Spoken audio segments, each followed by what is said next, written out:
আসসালামু আলাইকুম রহমতুল্লাহি ওবরকাতুহ। সম্মানিত দর্শক, জামাত এবং বিএনপি দীর্ঘদিন তারা রাজনীতিতে একে অপরের বন্ধু ছিল এবং সাম্প্রতিক সময়ে বিভিন্ন কারণে তারা একে অপরের প্রতিদ্বন্দ্বী হয়ে পড়েছে। রাজনৈতিক কারণ, ক্ষমতা দখলের কারণ, তার সঙ্গে সঙ্গে অর্থনৈতিক, সামাজিক আরও অনেক অনেক বিষয়গুলো রয়েছে। তো এই বিষয়গুলোর মধ্যে সাম্প্রতিক সময় ইসলামী ব্যাংক এবং অন্যান্য ব্যাংকগুলো নিয়ে যা কিছু হচ্ছে, তাতে করে জামাত এবং বিএনপির যে সংঘর্ষ, সেই সংঘর্ষটি যে কোনো সময় ভয়ঙ্কর রূপ লাভ করতে পারে। এখানে জামাতকে আপনি যতই তুচ্ছ এবং তাচ্ছিল্য করেন না কেন, বিষয়টা হলো যে শেখ হাসিনার পতনের জন্য মাস্টার মাইন্ড হিসেবে জামাত এবং এনসিপি তারা যে কর্মকাণ্ডগুলো করেছে এবং ওই সময়টিতে রেজিমকে চেঞ্জ করার জন্য তাদের যে প্ল্যান ছিল, পরিকল্পনা ছিল এবং তাদের যে প্রস্তুতি ছিল, এবং অনেকে যেটা বলার চেষ্টা করছেন যে প্রয়োজনে আমরা সশস্ত্র যুদ্ধের দিকে চলে যেতাম বা বিদ্রোহের দিকে চলে যেতাম। গত ১৭ মাস ধরে জামাতকে বা জামাতের সেই সমস্ত শক্তিকে কোনো অবস্থাতেই নিউট্রালাইজ করা যায়নি, বরং সে সকল শক্তি তারা মত্ততা অর্জন করেছে। গত ১৭ মাসে ইউনূস জমানাতে জামাত এবং জামাত সমর্থিত যে সকল প্রক্সি গ্রুপ রয়েছে, তাদের যে আত্মবিশ্বাস ছিল, তাদের যে ক্ষমতা ছিল, কথাবার্তা ছিল, এর মূলে যে কেবলই মাত্র আবেগ তা নয়। সেখানে অর্থ ছিল, সেখানে বিত্ত ছিল, সেখানে অস্ত্র ছিল, সেখানে বিদেশি কানেকশন ছিল। এবং জামাতের মতো একটি সংগঠনের যে এত বহুমাত্রিক কানেকশন থাকতে পারে, এটা বিএনপি এখন যেভাবে বুঝতে পারছে না, একইভাবে জামাতের সম্পর্কে আওয়ামী লীগ চোখ বুজেছিল, তারা বুঝতে পারেনি। তাদের চোখের সামনে এই শক্তিটি বের হয়ে আসছে। এখন এই যে হঠাৎ করে তারেক রহমান সাহেব যে ক্ষমতায় এলেন, এতে করে কি জামাতের কোনো ক্ষমতা কমেছে না বেড়েছে? নিঃসন্দেহে বেড়েছে। এর কারণ হলো যে যেহেতু বিএনপি এখন ক্ষমতায় রয়েছে, বিএনপি ক্ষমতায় থেকে তারা যে সিনিয়র বা সিন ক্রিয়েট করতে পারবে, যেটা আওয়ামী লীগ জামানাতে সম্ভব ছিল না। ২ নম্বর হলো যে তাদের আগে বিভিন্ন জায়গাতে তাদের যে প্রক্সি লোকজন ছিল, সেই প্রক্সি লোকজন ১৭ মাসে আরও শক্তিমত্তা অর্জন করেছে। এবং একই সঙ্গে তারা যেভাবে বিএনপির বিরুদ্ধে ন্যারেটিভগুলো তৈরি করে ফেলেছে, সেই ন্যারেটিভগুলো তারা যেভাবে মার্কেটিং করছে, ব্যক্তি তারেক রহমান থেকে শুরু করে সালাউদ্দিন সাহেব এবং তারেক রহমান সাহেবের যারা পরিবার, একান্ত পরিবার পরিজন, আমরা নাম উচ্চারণ করতে পারবো না, তাদেরকেও টার্গেট করে বিভিন্ন বট বাহিনীর মাধ্যমে যে সকল অপপ্রচার চালানো হচ্ছে, বিএনপির লোক যতই চোখ বুজে থাকুক, বিএনপির লোক যেভাবে কানে তুলা দিক না কেন, ঘটনা কিন্তু ঘটে গেছে। বাংলাদেশের মধ্যে যে বড় বড় পত্রপত্রিকাগুলো রয়েছে, সেখানে যত সাংবাদিক রয়েছে এবং তাদের মধ্যে বিএনপি সম্পর্কে যে নেতিবাচক প্রচার চালানো হয়েছে, তারই প্রেক্ষিতে অনেকে চাকরিচ্যুত হয়েছেন এই গত কয়েকদিনে। তো এগুলোর একটা প্রতিক্রিয়া রয়েছে এবং সেই প্রতিক্রিয়াই এখন সংঘাতে রূপ নিতে যাচ্ছে। এখানে একটা বিষয় আপনাদেরকে বলি যে রাজনীতির ক্ষমতা লাভ করা, সিংহাসন লাভ করা দ্বন্দ্ব সংঘাতের দ্বিতীয় বা তৃতীয় নয়, চতুর্থ যাকে বলা হয় আইটেম। এই যে যত যুদ্ধ, দ্বন্দ্ব, সংঘাত বাধে, সেখানে সিংহাসন নিয়ে বা সিংহাসনে বসা না বসা নিয়ে এটাকে যদি আপনি ধরেন, এটা ৪ নম্বর। যুদ্ধ এবং দ্বন্দ্ব সংঘাতের ১ নম্বর কারণ নারী।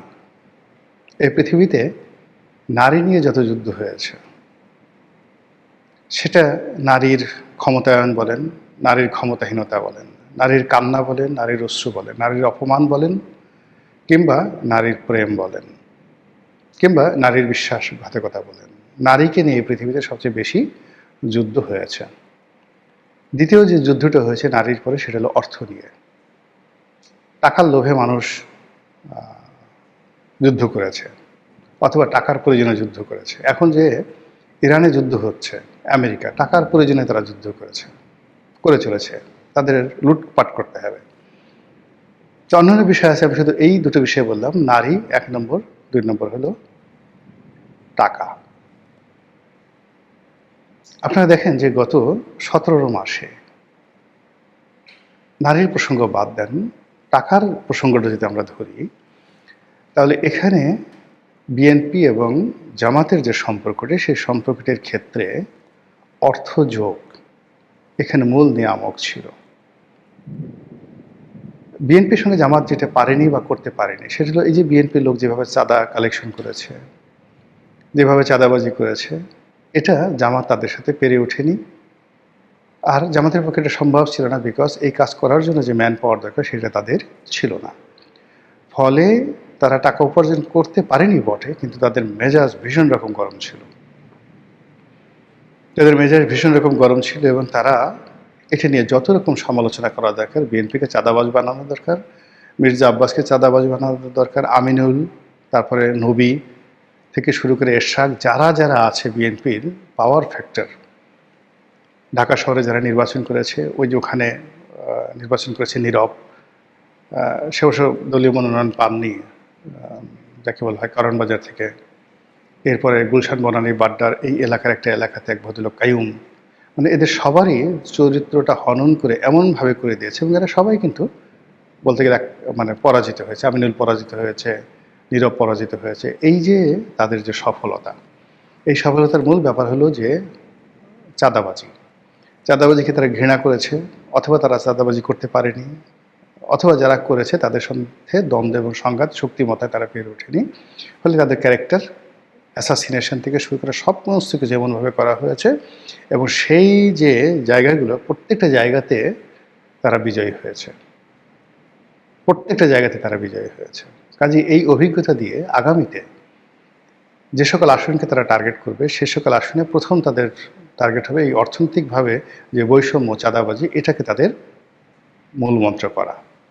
দ্বিতীয়ত তারা যে কাজগুলো করেছে সেটা হলো দেশের ফাইন্যান্সিয়াল সেক্টরগুলো, বিশেষ করে সমস্ত ব্যাংক, বিমা, বাংলাদেশ ব্যাংক, সেন্ট্রাল ব্যাংক, এই সব জায়গাগুলোতে তারা তাদের যে ইন্টেলেকচুয়াল যে অ্যাসেটগুলো রয়েছে, এলিমেন্টগুলো রয়েছে, ইনস্ট্রুমেন্টগুলো রয়েছে, প্রত্যেকটা ইনস্ট্রুমেন্টগুলো তারা একেবারে পাগলের মতো রাতারাতি ব্যবহার করে ফেলেছে। উইদিন মানে শেখ হাসিনা যাওয়ার 48 ঘন্টার মধ্যে তারা সচিবালয়ের বড় বড় পদ পদবীগুলো, তারপরে দেশের গুরুত্বপূর্ণ আমলাতান্ত্রিক পদ পদবীগুলো থেকে শুরু করে যাকে বলা হয় ব্যাংক এবং বিমাতে তারা তাদের কর্তৃত্ব প্রতিষ্ঠা করে ফেলেছে, ইনক্লুডিং এস আলমের পরিবারের অধীনে থাকা সকল ব্যাংকগুলো।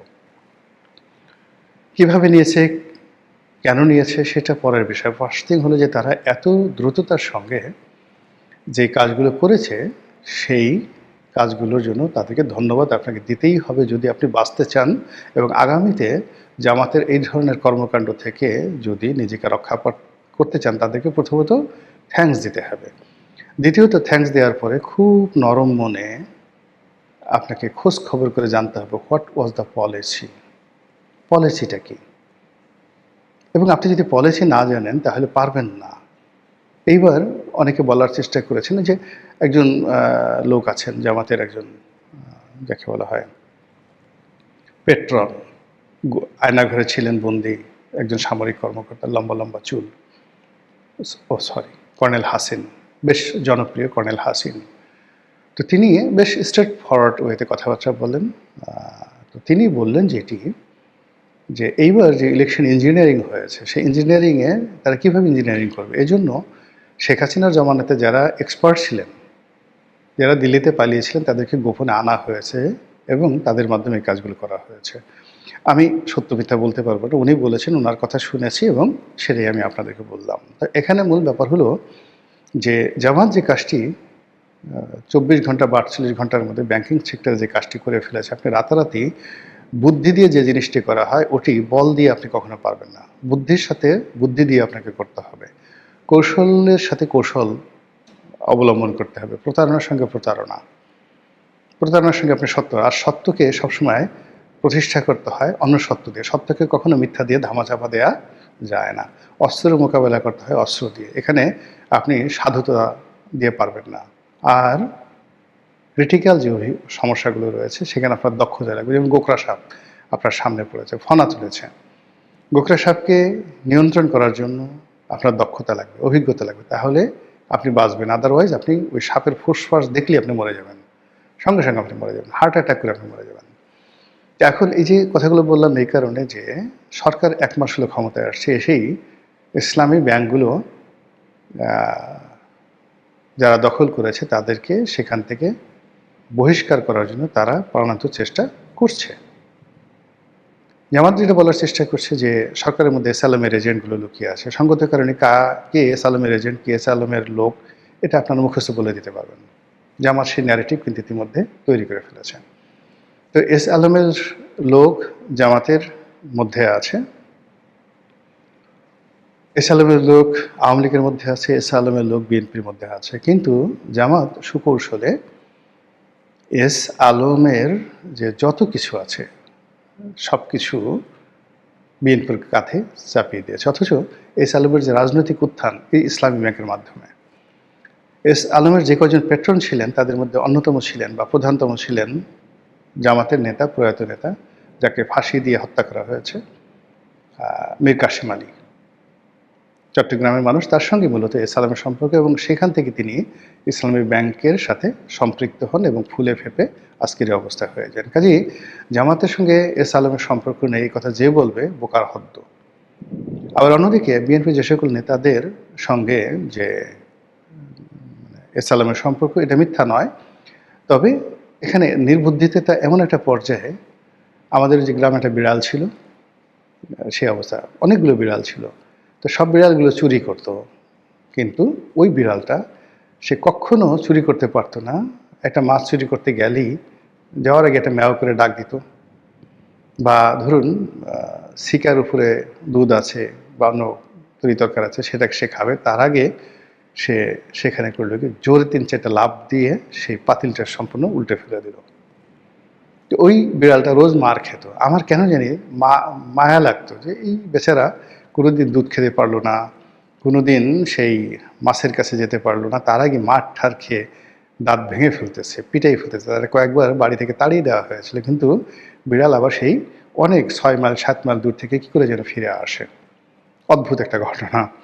তো যাই হোক, তো এরকম বিএনপির মধ্যে এস আলমের যে সমস্ত লোকজন আছে, আমার কেন যেন তাদেরকে ওই বোকা বিড়ালের মতো মনে হয়। তাদের মুখের দিকে তাকালেই মনে হয় এ Persian cat, stupid Persian cat. অনেক লোক গোপনে গোপনে এস আলমের টাকা খেয়ে কি নুরানি তাদের চেহারা স্রোত হয়ে গেল, কেউ টেরই পেল না যে এস আলমের টাকা খাচ্ছে। আর সেই পার্সিয়ান ক্যাট, পার্সিয়ান বিড়াল, তাদের দিকে তাকালেই মনে হয় এস আলমের টাকা তাদের পকেটে গিজ গিজ গিজ গিজ গিজ গিজ করছে। বোঝার চেষ্টা করুন কি নির্বুদ্ধিতা। এই নির্বুদ্ধিতা দিয়ে তো আপনি পারবেন না। যে আমাদের লোকজন যে ইসলামী ব্যাংক বা প্রতিষ্ঠানগুলো দখল করে এস আলমের 14 গোষ্ঠী সেখান থেকে তারা বের করে দিয়েছে, কর্মকর্তাদেরকে বের করে দিয়েছে, সেখানে তাদের নিজেদের লোক ঢুকিয়েছে, পরিচালনা পর্ষদ থেকে শুরু করে সব কিছু পুনর্গঠন করেছে। যেহেতু এই ব্যাংকটি তারা প্রায় 30 বছর নিরবচ্ছিন্নভাবে এই ব্যাংকগুলো তারা চালিয়ে আসছে, এবং ইসলামী ব্যাংক, ইসলামিক ধারা, ইসলামিক যে ধারায় এই যে সুদ কালেকশন করা হচ্ছে, এই পুরোটাই তাদের আবিষ্কার। ফলে আপনি তো জন্মদাতা বাবার সঙ্গে পাঙ্গা নিতে পারেন না। ব্যাংকের, ইসলামী ব্যাংক যদি করতে হয়, ইসলামী, এইটা জামাতের একটা ব্রেন চাইল্ড। কাজেই তাদের সঙ্গে আপনি পাঙ্গা নিতে হলে আপনাকে ওর চেয়ে অনেক বেশি বেশি দক্ষতা অর্জন করতে হবে। এস আলম অনেকগুলো ইসলামী ব্যাংক করার চেষ্টা করেছেন, ব্যাংকের মাধ্যমে ইসলাম শব্দটি যুক্ত করে মানুষের সেই যাকে বলা হয় আবেগকে ভরসা করে, পুঁজি করে তিনিও ব্যবসা করার চেষ্টা করেছেন অনেকে, কিন্তু কেউ সফল হননি। কোনো ইসলামী ব্যাংক, এমনকি স্ট্যান্ডার্ড চার্টার্ড রিলায়েন্স ব্যাংক, তাদেরও একটা ইসলামী ব্যাংকিং ডিভিশন আছে, সফল হতে পারেননি। কিন্তু ইসলামী ব্যাংক কেন হলো? এর কারণ হলো তারা ফাউন্ডার, তারা জানে যে এটা কিভাবে করতে হয়। মুখস্থ শরিয়া ভিত্তিক নাম দিয়ে, মুদ্রা বা বিভিন্ন নাম ঠাম দিয়ে তারা যে ব্যাংকিং ব্যবস্থা চালু করেছে, এটা পৃথিবীর জন্য একটা রোল মডেল। তো সেই রোল মডেলে জোর জবরদস্তি করে এস আলম বা আওয়ামী লীগ জমানাতে যা কিছু করা হয়েছে, তারা দাঁতে দাঁত চেপে পুরো আওয়ামী লীগের জমানাটাতে সহ্য করেছে। আর এখন আবার সেটা তারা পুনর্দখল করার জন্য, এখানে আমি বলছি পুনর্দখল করার জন্য যারা আওয়ামী লীগকে দেশ থেকে তাড়িয়েছে। বোঝার চেষ্টা করুন যে এখানে কিন্তু আওয়ামী লীগ তাদের উপর জুলুম নির্যাতন করেছে, তাদের বড় বড় নেতাদের ধরে ফাঁসি দিয়েছে। এই বেদনা যতটা না, তার চেয়ে তাদের বেদনা আওয়ামী লীগের লোকজন ইসলামী ব্যাংক দখল করেছে, আওয়ামী লীগের লোক ইসলামী ব্যাংক হাসপাতাল দখল করেছে, আওয়ামী লীগের লোক জামাতের যত ফাইন্যান্সিয়াল ইনস্টিটিউশন রয়েছে, ব্যবসা প্রতিষ্ঠান রয়েছে, সব জায়গাতে গত 15 বছরে তারা তছনছ করেছে। সেই অর্থনৈতিক ক্ষোভ থেকে তারা আওয়ামী লীগের বিরুদ্ধে অস্ত্র হাতে তুলে নেওয়ার জন্য প্রস্তুতি তারা নিয়েছিল। এবং সেই প্রস্তুতিটি এই যে ছাত্র আন্দোলন, তারপর কোটা বিরোধী আন্দোলন, বৈষম্য বিরোধী আন্দোলন, ইনকিলাব মঞ্চ, এরকম বহু বহু সংগঠনের মাধ্যমে তারা যে প্রক্সি দিয়েছে, সেই শক্তিটা কিন্তু তাদের নিঃশেষ হয়নি। কাজে হঠাৎ করে একজন গভর্নর নিয়োগ করে রাষ্ট্র ক্ষমতায় বসে ইসলামী ব্যাংক থেকে জামাতের যারা লোকজন আছে তাদেরকে তাড়িয়ে দেওয়ার যে মানে যাকে বলা হয় চিন্তা চেতনা বা যাকে বলা হয় যে চেষ্টা, এই চেষ্টার পিছনে বিএনপির প্রস্তুতি থাকতে হবে। আর প্রস্তুতি যদি না থাকে তাহলে সংঘাত অনিবার্য। এবং সেই সংঘাত আমি তো আগেই বললাম যে পৃথিবীতে যত যুদ্ধ হয়েছে, নারীর পরেই সবচেয়ে বেশি যুদ্ধ হয়েছে অর্থনৈতিক কারণে। কাজেই জামাতের পেটে হাত পড়লে, জামাতের বায়তুল মালে হাত পড়লে জামাত কোনো অবস্থাতেই বসে থাকবে না। কথা শুনে বুঝেছেন যে আমি শুধুমাত্র ফ্যাক্টগুলো বলেছি, জামাতের বিরুদ্ধে একটা কথা বলিনি আর বিএনপির বিরুদ্ধে একটা কথা বলিনি। এখানে ফাইট করবে দুই পক্ষ, আমরা যারা দর্শক আমরা এখান থেকে ধারা বিবরণী দেব। মহান আল্লাহ আমাদের সবাইকে হেদায়েত দান করুন এবং হেফাজত করুন। আসসালামু আলাইকুম ওয়া রাহমাতুল্লাহি ওয়া বারাকাতুহু।